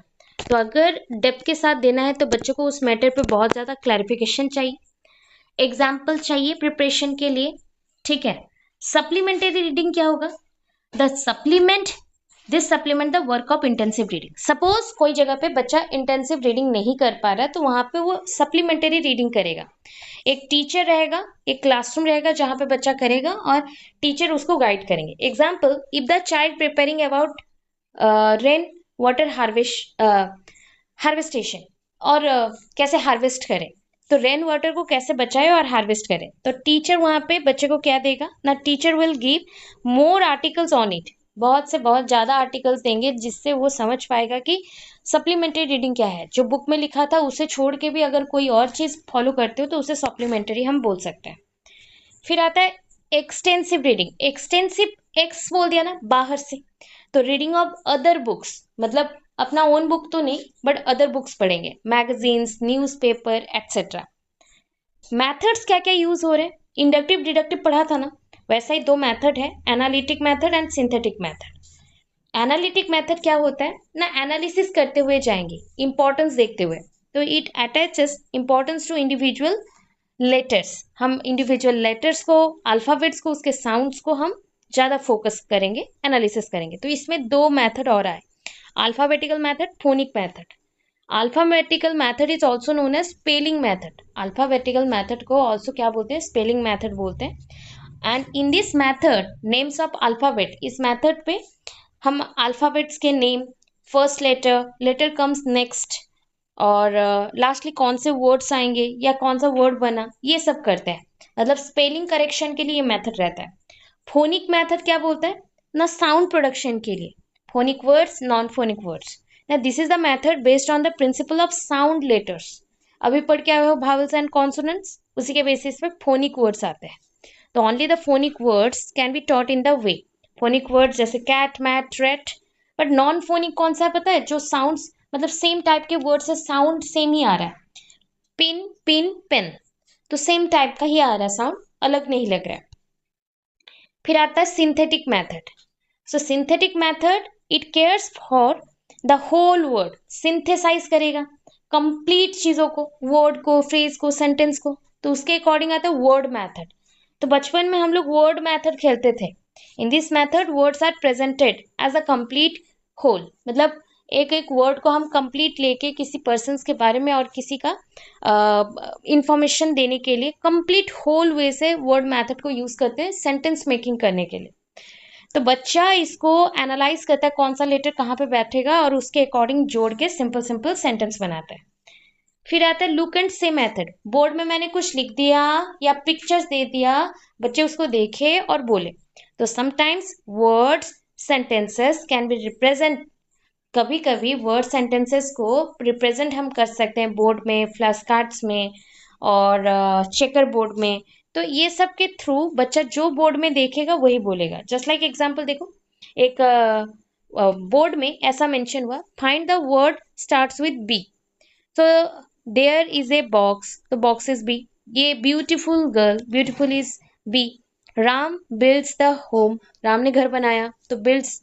फिर आ गया और भी है आपका ब्रिलियंटली एक्साइटेड, तो ब्रिलियंटली, तो ऐसे जो वर्ड्स हैं उसको हम यूज करते हैं। अभी देखो सेंटेंस मेथड, ये तो वर्ड में ही पता चल रहा है कि सेंटेंस जो भी हम लोग बोलते हैं पहले उसको बनाना सीखना पड़ेगा। तो वो प्रेजेंट करता है suitable pictures of the sentence word. हर एक सेंटेंस में बहुत सारे वर्ड्स होते हैं, उस वर्ड्स के बारे में अगर हम मेंशन करते हैं क्लियर बेसिस पे तभी हम सेंटेंस मेथड बोलेंगे। तो यहाँ पे ग्रुप ऑफ एक्टिविटीज होता है, जब भी रीडिंग प्रैक्टिस किया जाता है तो सेंटेंस मेकिंग पे भी हम ज्यादा फोकस करते हैं। अब देखो story method, the method is based on story telling. ये स्टोरी टेलिंग के ऊपर डिपेंड करता है, कौन सा स्टोरी, कैसा स्टोरी, पिक्चर के थ्रू बोलना है या फिर डायरेक्टली उसे लिख देना है। आफ्टर केयरफुल लिसनिंग हम पहले बाहर से सुनेंगे फिर रिप्रोड्यूस करेंगे इंडिविजुअली इस मेथड्स के बारे में। ठीक है, अब देखो फैक्टर्स अफेक्टिंग रीडिंग एबिलिटी, कौन से फैक्टर्स हैं ना, physiological factor, psychological factor and environmental factor. Physiological factor क्या है, जो आपके बॉडी के अंदर का प्रॉब्लम क्रिएट करे। Just like children with hearing problems, जैसे मान लो कि हम कुछ बीमार हैं और हमारे अंदर से ही हमारे बॉडी में इश्यूज हैं, जैसे कि हो गया आपका सफर करो फिजिकल डिफॉर्मिटीज से, हियरिंग प्रॉब्लम के साथ है बच्चा, या डिफेक्टिव विजन, देख नहीं पाता तो वो रीड कैसे करेगा। चिल्ड्रन विद न्यूरोलॉजिकल प्रॉब्लम, दिमाग से प्रॉब्लम है, जस्ट लाइक एलेक्सिया, ठीक है, और डिसलेक्सिया, डिसलेक्सिया होता है ना रीडिंग डिफिकल्टी। ब्लाइंडनेस, एलेक्सिया में ब्लाइंडनेस जैसा रहेगा, अंधापन रहेगा, जो कोई भी स्टेटमेंट्स को पढ़ नहीं पाता या वर्ड्स को बोल नहीं पाता है। फिर साइकोलॉजिकल फैक्टर क्या है ना, if children suffer from emotional imbalance. आप दिमाग से मेहनती हैं बट आपका एनवायरमेंट साइकोलॉजी बहुत ही लो चल रहा है, आप वीक बनते जा रहे हो, आपको साइकोलॉजिकल इश्यूज आ रहे हैं, सच एज आप इसी कंडीशन की वजह से साई रहते हो या डिप्रेस्ड रहते हो, तो उसी के अकॉर्डिंग एक्सट्रोवर्ट, इंट्रोवर्ट, सबमिशंस और सबमिशनेस एंड एग्रेसिवनेस ऐसा क्रिएट होता है। चिल्ड्रन शुड बी एनकरेज्ड, बच्चों को एनकरेज करना चाहिए, वो स्लोली अपने प्रॉब्लम्स को सॉल्व करे, काउंसलिंग करे। एनवायरमेंटल फैक्टर ना, हम एनवायरमेंटल फैक्टर में ओवर क्राउडेड क्लासरूम्स लेंगे, अनवेंटिलेटेड रूम्स लेंगे। मतलब देखो, मुझे रीडिंग में अच्छा करवाना है बच्चों को, बट मेरे पास क्लासरूम नहीं रहेगा, मेरे लिए अच्छा रूम नहीं रहेगा, वेंटिलेटेड रूम, डिसिप्लिन नहीं रहेगा, तो तब ये होता है कि साउंड बार बार दूसरे साउंड, आप जब भी रीडिंग करते हो तो दूसरा दूसरा चीज भी आपके माइंड में आके डिस्टर्ब कर देता है। सो रीडिंग एंड रिफ्लेक्शन ये जो है ना, ये और नहीं चाहिए, बिकॉज रीडिंग एज रिफ्लेक्शन है नहीं आपके कॉपी में, ये हायर क्लासेस के लिए है। अब देखो सम स्ट्रैटेजीज बोला गया, क्या है देख लो, तो पढ़ रहे हैं तो पढ़ लेते हैं। Reading and reflection on text, reading is not an easy subject, reading बहुत इजी नहीं है, ठीक है, और not easy to define also, इसको हम डिफाइन नहीं कर सकते। डिबेट इसके ऊपर बहुत है, debate still exist over the best method to use, कौन सा मैथड बेस्ट है इसके यूज में बहुत डिबेट चल रहा है। रिफ्लेक्शन ऑफर्स, जो रिफ्लेक्शन है ये ऑफर करता है you the opportunity to consider how your personal experiences and observations shape your thinking। कैसे आपके पर्सनल एक्सपीरियंसेस एंड ऑब्जर्वेशन आपको रीडिंग करने में इजी करता है, और रीडिंग जितना अच्छा होता है उतना ही अच्छा रिप्रेजेंट करते हो। They do this to encourage you to explore your ideas. अगर जितना अच्छा रीडिंग होगा तो उसके लिए आपको एक्सप्लोरेशन चाहिए, एनकरेजमेंट चाहिए, ताकि अच्छा करो तो उससे रिलेटेड चीज़ें अच्छे हो, ठीक है। सो यहाँ पे टाइप्स ऑफ रिफ्लेक्शन दो टाइप का है, एक्सपेरिमेंटल बोल सकते हो या एक्सपीरियंशियल बोल सकते हो। Experiential reading reflection and reading reflection, experiential reading reflection है और नॉर्मल रीडिंग रिफ्लेक्शन है। कुछ स्ट्रैटेजीज दे रही हूँ, सम स्ट्रैटेजीज व्हेन टीचिंग रीडिंग। तो reflect on the nature of reading, हमें ध्यान देना चाहिए, उसके ऊपर रिफ्लेक्ट करना चाहिए कि कैसा नेचर के साथ होगा reading. Reflect on phonemic awareness, मतलब साउंड, साउंड से related words pronounce, syllables pronounce, stress, इसके ऊपर। रिफ्लेक्ट ऑन टेक्स्ट स्ट्रक्चर, ज़्यादा से ज़्यादा फोकस करें टेक्स्ट स्ट्रक्चर के ऊपर कि टेक्स्ट में कौन से अल्फ़ाबेट्स जुड़े हैं और कैसे जुड़े हैं। Reflect on vocabulary building, vocabulary words prepare करने के लिए, टॉप, कैट, नॉच, जो भी बोल रहे हो ये प्रोनाउंस करने के लिए और बनाने के लिए, वर्ड्स बनाने के लिए। Last, reflect on extensive reading, ज़्यादातर डेप्थ में आप पढ़ना चाहते हो, अगर डेप्थ में पढ़ना चाहते हो तो इंटेंसिव रीडिंग होता है। अगर रीडिंग को अच्छे से बढ़ाना है और थॉरोली सिर्फ रीडिंग को ही चलाना है तो एक्सटेंसिव रीडिंग इंपॉर्टेंट होगा। नेक्स्ट क्लास में हम writing skill, listening skill, speaking skill तीनों करेंगे, ठीक है। और रिमेडियल एक छोटा सा क्वेश्चन बचा हुआ है उसको करेंगे।